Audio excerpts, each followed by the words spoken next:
Chapter 4 Survival Diplomacy. The North Korean elite of today finds itself in a particular and unenviable position.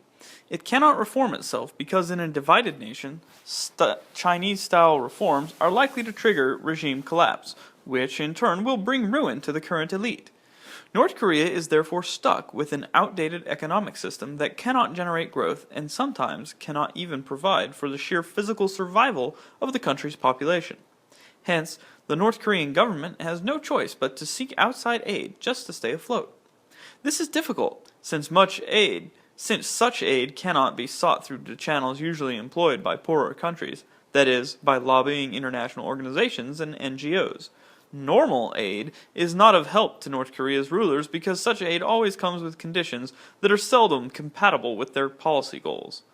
North Korean leaders know that they are unlikely to attract enough aid on politically acceptable conditions if they follow the established explicit and implicit rules of aid seeking.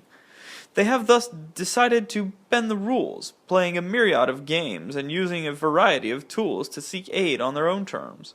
While the outside world tends to concentrate on the nuclear issue, one should not forget that while the nuclear card is best known and most powerful of these diplomatic tools, it is by no means the only one.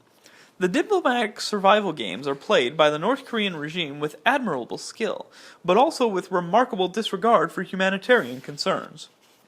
Playing the nuclear card. A discussion of North Korea's foreign policy should start with the nuclear issue, which has dominated all Western discourse about North Korea for 2 decades. Former Deputy Assistant Secretary of Defense Gregory Schulte recently described this attitude as a fixation with nuclear diplomacy. See Note 1.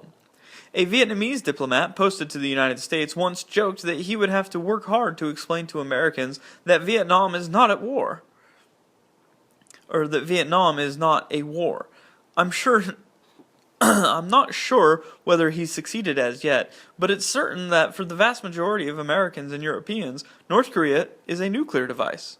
This overemphasis on the nuclear issue has obscured the fact that for the North Korean leaders, the nuclear weapons program is not an end itself, but rather one of many strategies they use to achieve their overriding goal of regime survival.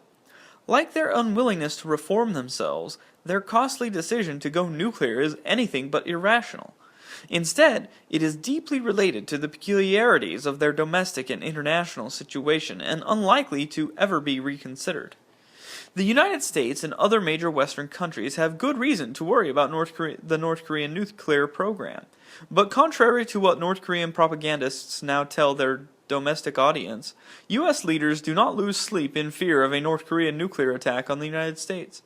The North Korean nuclear potential is small and its delivery systems unreliable or non-existent. Thus, at least in the foreseeable future, the chances of an attack are very low and chances of a success lower still. Admittedly, the North Korean military can be very creative and could compensate for the technological shortcomings through ingenious tricks.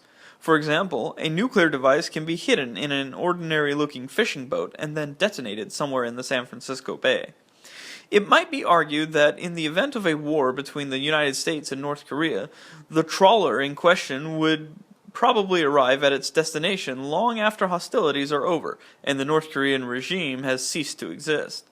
This is true, but a device might be detonated closer, like in Tokyo Bay or Incheon, a couple of dozen miles away from Seoul. Such a relatively low-tech revenge operation would not merely kill tens of thousands of people, but also close down these important transportation hubs, creating an economic shockwave of global proportions. Nonetheless, the probability of such a doomsday scenario is not high, so the North Korean threat is largely indirect, but still serious. North Korea's bold defiance of international counter-proliferation regimes sets a very dangerous precedent. If North Korea were to get away with its nuclear program, it would likely be followed by other rogue states. Another worry of Washington is the threat of proliferation itself. Indeed, the North Korean government might be willing to sell nuclear technology or fissile materials to the highest bidder. Nuclear proliferation and cooperation between Pakistan and North Korea is a well-known fact, and seemingly reliable intelligence indicates that North Korean nuclear weapons experts have maintained links with Iran, Burma, and Syria. See Note 2. Consequently, for the United States, denuclearization is the overwhelming concern, while all other matters are seen as marginal. Had North Korean nukes not existed, few Washington movers and shakers would care about North Korea. Pyongyang decision-makers rightly assume that nukes are their major leverage in dealing with the developed world, and they have made great use of this leverage in the last 2 decades. The North Korean nuclear program has a long history. As early as 1959, the Soviet Union and North Korea signed their first agreement on cooperation in nuclear research. A similar agreement was soon concluded with China as well. Pyongyang never put all its eggs in one basket. In the 1960s, the North Korean version of Los Alamos began to take shape in the city of Yongbyon, some 90 kilometers to the north of Pyongyang. For reasons of greater secrecy, the nuclear research facility was called the Yongbyon Furniture Factory. The major article of equipment of this furniture factory was not a sawmill, but a small Soviet-designed research reactor, the IRT-2000, completed in 1965. In the 1970s, the North Korean scientists independently modernized the reactor and increased its output. There are few doubts that from the early stages Pyongyang leaders considered the military applications of their nuclear program, but it seems that the decisive turn happened in the 1970s. At that time, South Korea was working hard to develop nuclear weapons of its own, and came quite close to success. See Note 3. For the North, which has always had good intelligence about its archenemy, Seoul's nuclear ambitions were a well-known secret. As a result, in approximately 1975, the North Korean political leaders decided to speed up their own military nuclear program. The chief political obstacle was the position of the former Soviet Union, the major supplier of nuclear know-how. Moscow took non-proliferation seriously and had no intention of seeing its nuclear monopoly erode, let alone creating conditions where its rogue and unruly quasi-allies would be able to provoke serious trouble. Sensing the true intentions of Pyongyang, the Soviet Union made nuclear cooperation conditional on a number of measures that would seriously hinder the development of nuclear weapons. Incidentally, Washington treated South Korea's nuclear plans in much the same manner and eventually ended the nuclear ambitions of Seoul. China also did not want a nuclear power across its border, so the usual North Korean strategy of playing Beijing against Moscow didn't work as it did usually. Nonetheless, Pyongyang tried hard. As Walter Clemens writes in his research on the history of the North Korean nuclear program, quote, "Several features of its diplomatic behavior are of more than historical interest. First, Pyongyang was aggressive and insistent in seeking foreign aid and assistance for nuclear purposes. Second, North Korea's leadership consistently evaded commitments to allies on nuclear matters, particularly constraints on its nuclear ambitions, or even the provision of information. Third, North Korea's words and deeds evoked substantial concerns in Moscow and other communist capitals." See Note 4. The Soviets made their continuing cooperation conditional on North Korea's participation in the non-proliferation regime. In exchange for compliance, North Korea was promised technical assistance in building a nuclear power station of its own. Pyongyang bowed to Soviet pressure and in 1985 signed the Non-Proliferation Treaty. See Note 5. But the world changed. The communist bloc that both controlled Pyongyang's nuclear ambitions and provided it with aid collapsed, and the North Korean economy nosedived immediately. North Korea also ceased to be a part of the uncomfortable but sometimes reassuring Cold War alliance system, so it had to take security far more seriously. To meet the new challenges, the nuclear program had to be sped up. When promoting their nuclear program, North Korean leaders essentially had 2 main goals in mind. First, the North Korean nuclear program serves military purposes. Nuclear weapons can be seen as the ultimate deterrent, so North Korean leaders believe that as long as they have a credible nuclear potential, they are unlikely to be attacked by any foreign power, above all the United States. Theoretically, it could be argued that an alliance with China would provide North Korea with a measure of security. However, the Pyongyang leaders might be afraid that China would not be willing to get into a major confrontation in order to save the Kim family from annihilation. The world has changed much since 1950, when Chinese forces had crossed the Yalu. Needless to say, this fear of being attacked was amplified by the experiences of the 1990s and 2000s, when a number of states were subject of U.S. military actions. After the Iraq War, North Korean diplomats and politicians frequently said to their foreigner interlocutors, "Had Saddam Hussein really had nukes, he would probably still be in his place." This opinion was further reinforced by the events of Libya. After all, Colonial Gaddafi's willingness to surrender nukes did not prevent the West from a military intervention when Gaddafi's regime was challenged by the local opposition forces. Second, Pyongyang requires nuclear weapons for diplomatic purposes, frankly, as an efficient tool for diplomatic blackmail. On balance, this goal seems to be even more important than using the nukes as a strategic deterrent. Indeed, they do not in fact necessitate such a blackmail tool. If we look at the geographic and macroeconomic indicators, the one of the closest similarities to North Korea is Ghana. If the CIA fact book is to be believed, in 2010, North Korea's and Ghana's populations were 24.4 and 24.7 million, respectively, while their per capita GDP were $1,800 and $1,700, respectively. Still, North Korea is light years ahead of Ghana when it comes to international attention and ability to manipulate the external environment. In terms of aid volume, North Korea punches above its weight.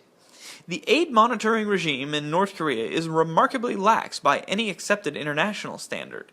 It has to be lax, since North Korea does not merely need food aid, it needs the aid that will come without too many conditions, and whose distribution the donors will not monitor too carefully.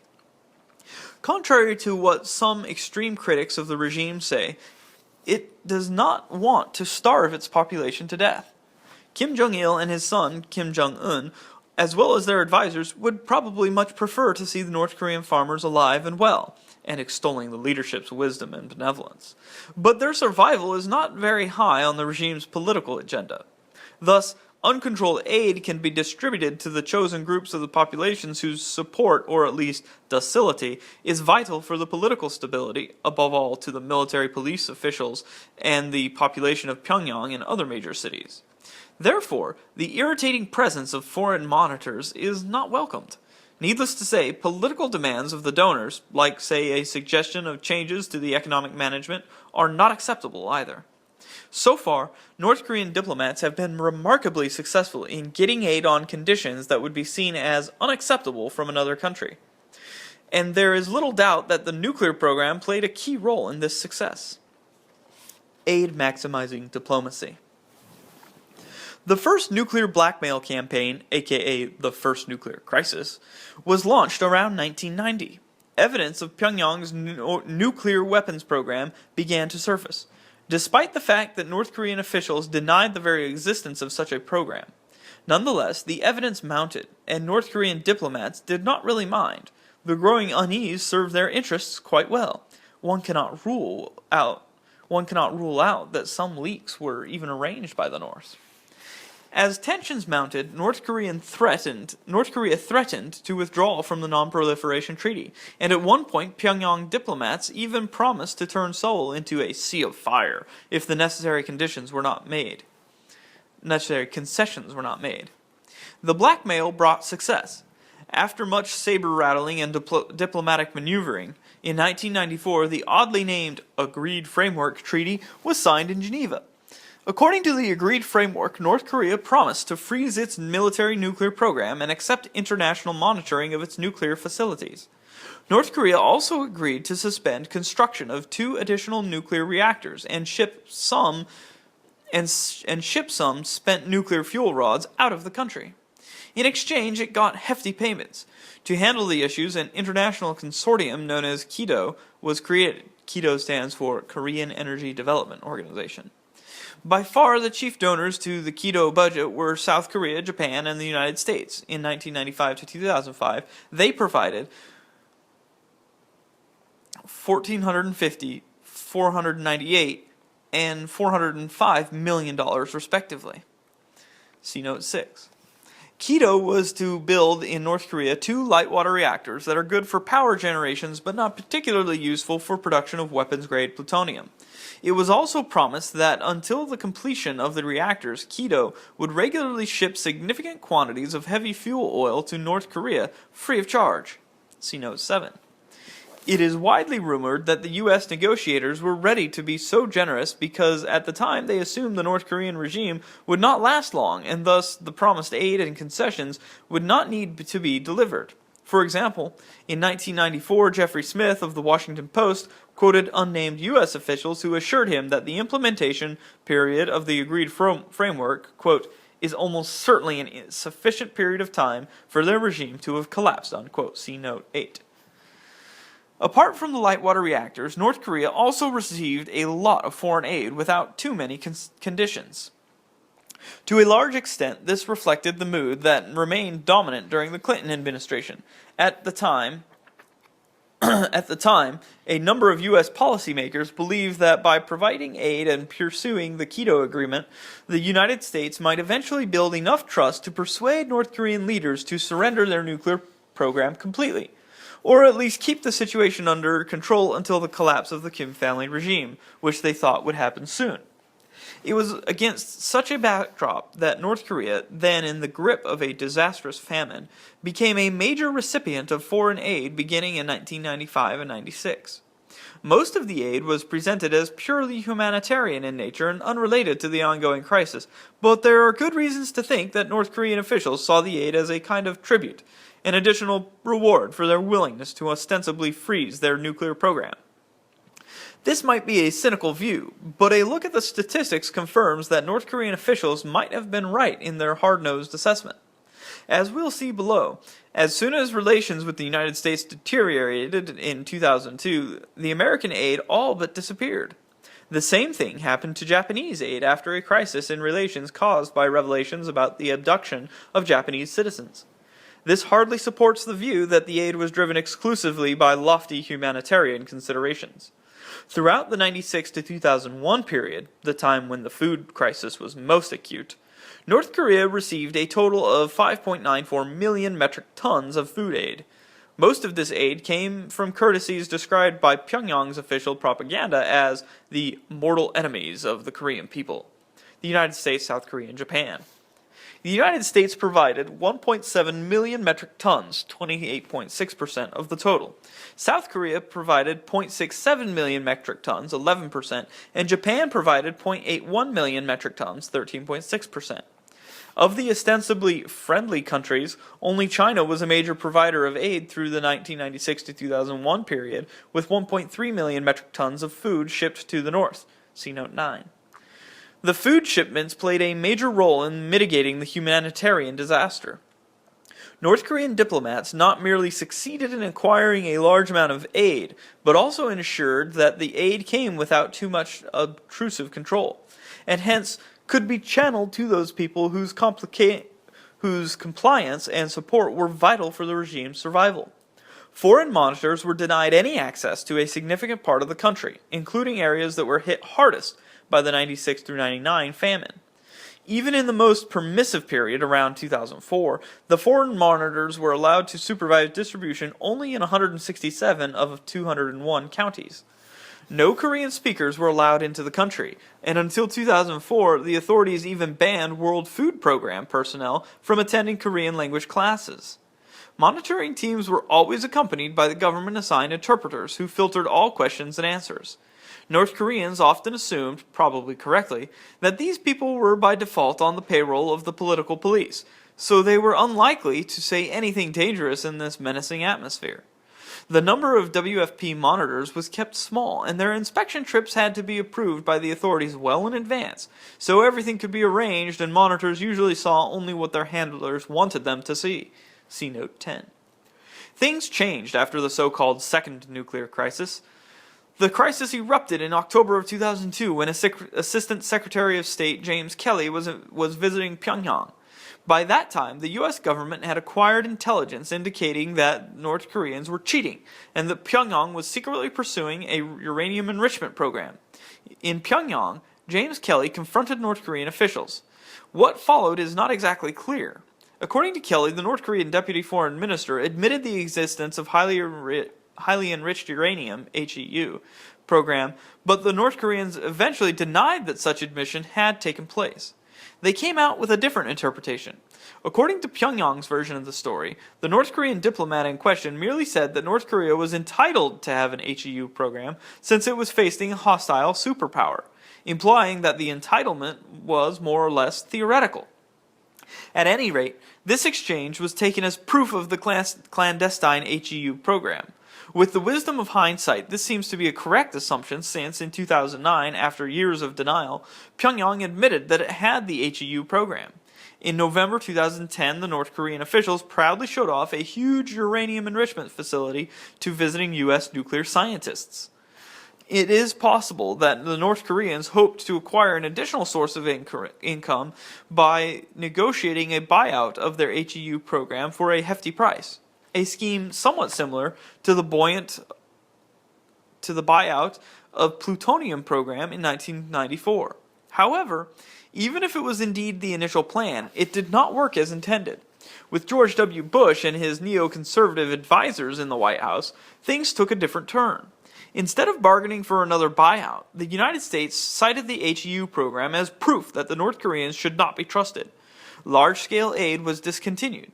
The Keto Project was closed down, with all personnel being withdrawn from the construction sites between 2005 and 2006.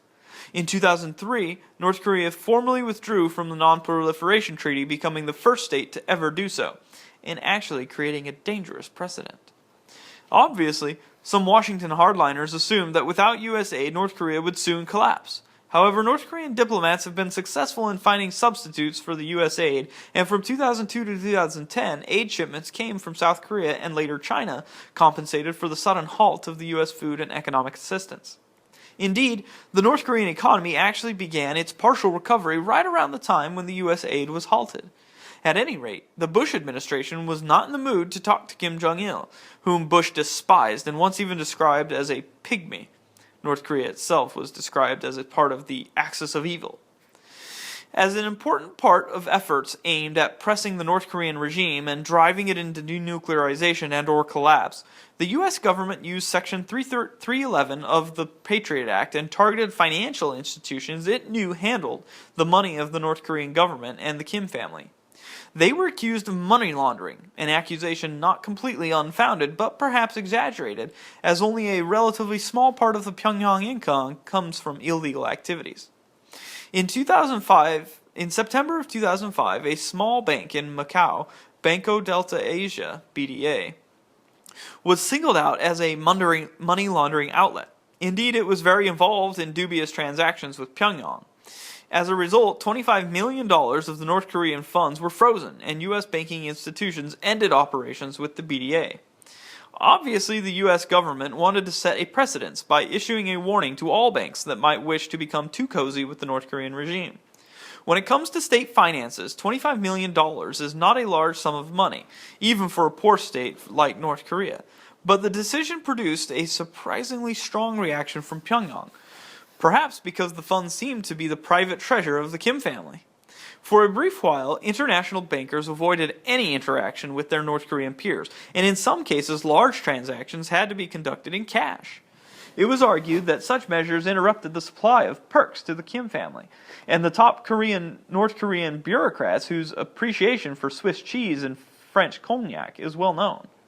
An important byproduct of the second nuclear crisis was the launch of the six-party talks, which began in 2003 with the stated goal of laying the ground for eventual denuclearization of the Korean Peninsula.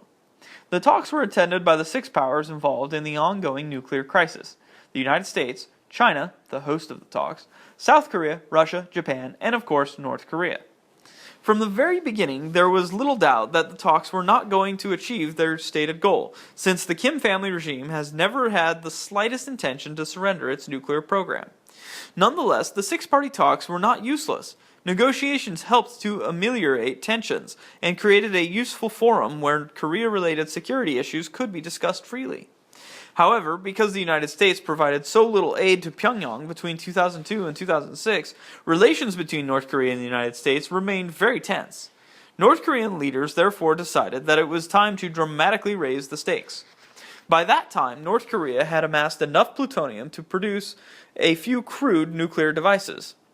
In early 2010, it was estimated that North Korea had manufactured 40 to 60 kilograms of weapons-grade plutonium, of which 24 to 42 kilograms was available for weapons production. Siegfried Hecker believes that North Korea is most likely to possess a nuclear arsenal of 4 to 8 primitive weapons, even though it still appears a long way from developing both a missile and a warhead to launch a nuclear weapon to great distances. See Note 11. What followed was yet another exercise of Pyongyang's favorite tactics. When North Korean strategists are not happy about the situation and suspect that more aid and concessions can, and therefore should, be squeezed from the outside world, they follow the same routine. They first manufacture a crisis and drive tensions as high as possible. They launch missiles, test nukes, dispatch commandos, and drop all sorts of menacing hints. When tensions are sufficiently high, with newspaper headlines across the globe telling readers that the Korean Peninsula is on the brink of war, and foreign diplomats feeling a bit uneasy, the North Korean government suggests negotiations. The offer is accepted with a sigh of relief, giving North Korean diplomats the leverage to squeeze maximum concessions out of their negotiating partners as a reward for Pyongyang's willingness to restore the pre-crisis status quo. Usually they succeed. This policy was applied to Moscow and Beijing during the 1960s and 70s, without missile launches of course, but different and subtler ways were used to manipulate Moscow and Beijing. It also worked well during the first nuclear crisis of 1990 to 1994. Consequently, during October of 2006, North Korean leaders decided to make a point by conducting their first nuclear test. The yield was surprisingly low, and it is possible that the nuclear device did not work as intended, but the underground explosion in remote northern mountains was enough to demonstrate that North Korea was indeed moving toward creating an effective nuclear weapons capability. After the test, the UN Security Council immediately passed a properly stern resolution, 1718, which was supported by all permanent members, including Russia and China. At the time, optimists cheered the news and began to persuade themselves and everybody around that China had finally done the right thing and from now on would be in the same boat as the United States and major developed countries. This was not the case, of course. China was not in the same boat, and never will be. While unhappy about nuclear proliferation, China is not going to do anything that might trigger an acute domestic crisis in North Korea. Even though they professed to participate in the sanctions regime, the Chinese did not let it influence their position. On the contrary, 2006, the year of the first nuclear test, also marked an upsurge in the scale of Chinese aid to and economic cooperation with Pyongyang, and this scale has been increasing ever since. As we will see below, South Korea, with left-leaning administrations in control from 1998 to 2008, was more willing to shower North Korea with aid without asking too many questions about aid use and distribution. The Bush administration belatedly realized that sanctions and pressure had not achieved the desired result. On February 13, 2007, a joint statement was produced during another round of the six-party talks. The joint statement promised the resumption of U.S. and foreign aid in exchange for North Korea's theoretical commitment to eventual denuclearization. Around the same time, the State Department effectively halted the measures aimed at Banco Delta Asia and scaled down operations against the real or alleged money laundering by the North Korean regime. The present author learned about the 2007 joint statement while in Moscow, eating lunch with a group of Russian diplomats. An ambassador who was sitting next to me read the fact text of the statement and said, "Well, from now on the North Koreans will know what to do when they run out of money next time." This was a really perceptive remark. The return to talks may have been a correct, or at least an unavoidable, decision, but the timing of the February 2007 joint statement was most inappropriate. Indeed, from the North Korean point of view, it did not merely confirm that blackmail works, but rather confirmed that blackmail works wonders. One could hardly find a better confirmation of the efficiency of Pyongyang's usual tactics. First make a crisis, then escalate tensions, and finally extract payments and concessions for the restoration of the status quo. Meanwhile, in South Korea, the rise of the 386ers and its consequences. Under the George W. Bush administration, Washington discovered that the U.S. approach to North Korean issues seriously differed from that of the South Korean government, hitherto the United States' most reliable ally in East Asia. Some people even argued that the US-led sanctions were derailed by a soft-line policy that dominated the South Korean approach in the years between 1998 and 2008. This is probably not the case, since the hard-line stance was likely to fail anyway, but the discord between Seoul and Washington was nonetheless all too open and real. Needless to say, North Korean diplomats have made the most of these disagreements. The discord has, above all, domestic roots, being brought about by slow but important changes within South Korean society. It makes sense to have a look at these changes, not least because they are likely to influence the situation for years to come. From the end of the Korean War and until around 1980, South Korean politics and ideology was almost completely dominated by the right. South Korean rightists were hardline anti-communists. They favored a long-term alliance with the United States as the cornerstone of their nation's foreign policy, and saw the eventual unification of Korea under a capitalist and liberal regime as their primary long-term goal, although as time went on, their commitment to and interest in the unification began to wane slightly. These views were predominant among the political and intellectual elite, and were widely shared by the broader South Korean population. There were dissenters, of course, and some individuals especially in academia, might have secretly held leftist views up to the point of being orthodox Leninists. However, these people had almost no impact on the general political climate. Living under a repressive and militantly anti-communist regime, they had to keep their opinions to themselves. Things began to change in the early 1980s, following a generational shift. The new generation of Koreans did not have first-hand memories of the Korean War and the destitution of the 1950s. They did not survive on cans of U.S. food aid, and they came to see 3 daily meals of rice, an unattainable dream of their parents' generation, as a natural and unexciting part of one's daily life. They also were the first generation in Korean history that had almost universal access to secondary education, and many of them proceeded to college as well. Much later, in the 1990s, this group was nicknamed the 386 generation, since they were born in the 1960s, attended universities in the 1980s, and were in their 30s in the 1990s when this term was coined. This 386 generation took spectacular economic growth for granted, despised the military dictatorships, and were skeptical about the market economy. They were a generation that managed to live through one of the greatest success stories in the history of capitalism without even noticing it. Where their once starving parents saw growth, prosperity, and security, they saw inequality, social injustice, and subservience to foreign powers. The new generation of young Koreans, or rather its politically active minority, was passionately anti-authoritarian, but also anti-American, nationalist, and left-wing. The trademark combination of nationalism and hardcore leftism, as well as their deep disgust with the military regimes in Seoul, made a significant number of the 386ers into North Korean sympathizers. The early 1980s was an era when the works of Marx and Lenin were much perused by young South Korean intellectuals.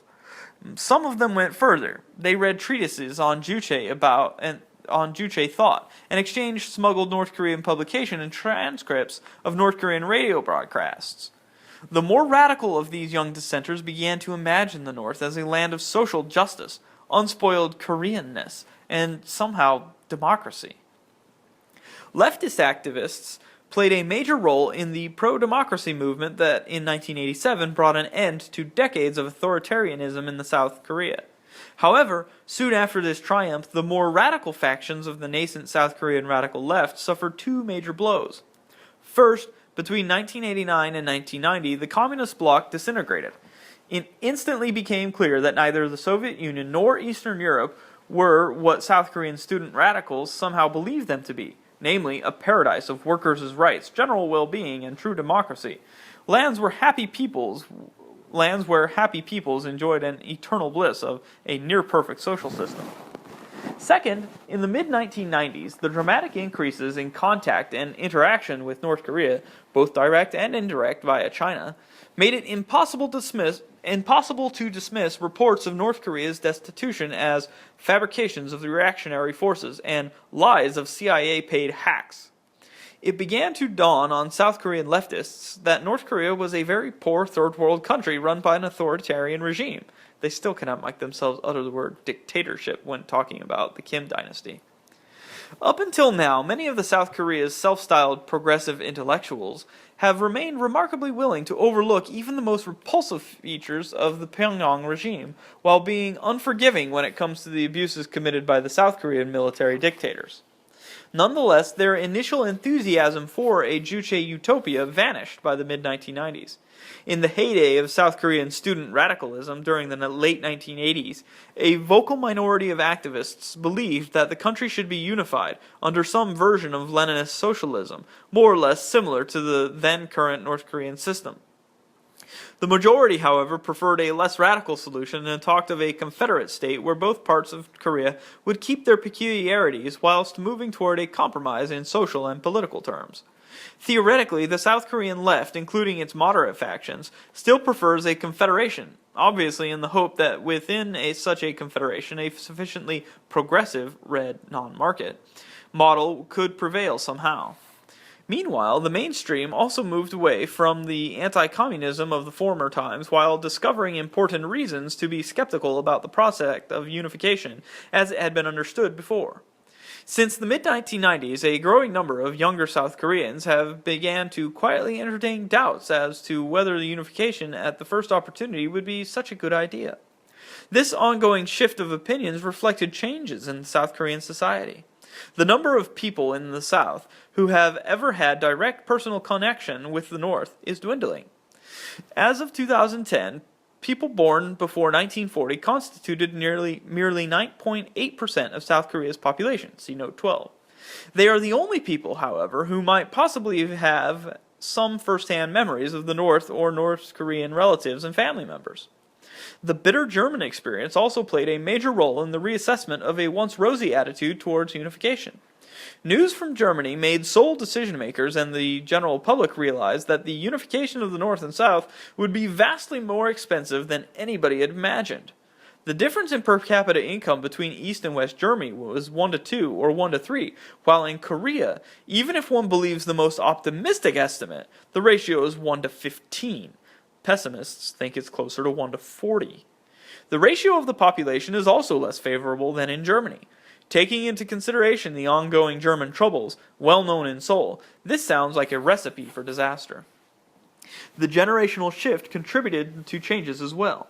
The politically active youngsters of the 1980s, now in their 40s or even early 50s, wanted unification because they were both leftist and nationalist. Their fathers, now in their 60s and older, wanted unification because they were anti-communist and nationalist. However, the youngest generation, the 386ers' children and younger siblings, are different. Born in the 1980s and 90s, they are less nationalistic, less anti-American, more pro-market, and most significantly, they do not really see North Korea as a part of their national community, and tend to associate unification with economic hardship, not with the realization of some great national dream. This slow-motion decline of the once universal enthusiasm for unification is reflected by public opinion polls. In 1994, 91.6% of South Koreans said they considered unification necessary. In 2007, according to a poll conducted by Seoul National University, the number of such people shrank to 63.8%. It is especially important that age matters. The younger a South Korean is, the less likely he or she will be enthusiastic about unification. A 2010 Seoul National University study of attitudes about unification indicated that 48.8% of South Koreans in their 20s said that unification is necessary. These younger participants actually constitute the only age group where the unification idea was supported only by a minority. Among people in their 30s, 55.4% of the participants agreed that unification is necessary, and among those over 50, 67.3% favored unification. See Note 13. This is not a surprise. Everybody who interacts with younger South Koreans is aware that serious doubts about unification are common, and indeed almost universal in this milieu. These people know that unification will be very expensive, and they do not quite understand why they should pay this money. Even older people are having doubts these days. A Korean businessman in his early 70s, himself born in what is now North Korea, and with a long experience of interacting with Northerners because of his manifold business projects, recently described his feeling about the unification to the present author. Well, the Northerners say they are so happy under the wise guidance of their dear leader. Let them be happy there, if they like it so much. They are so different from us by now. Even their physical appearance is different. They are so short. So the later we'll have unification, the better. In 100 years, perhaps. It is remarkable that nowadays even supporters of unification seldom rely on nationalist or other idealism-driven rhetoric. Obviously on assumption that such idealism is unlikely to be shared by their compatriots.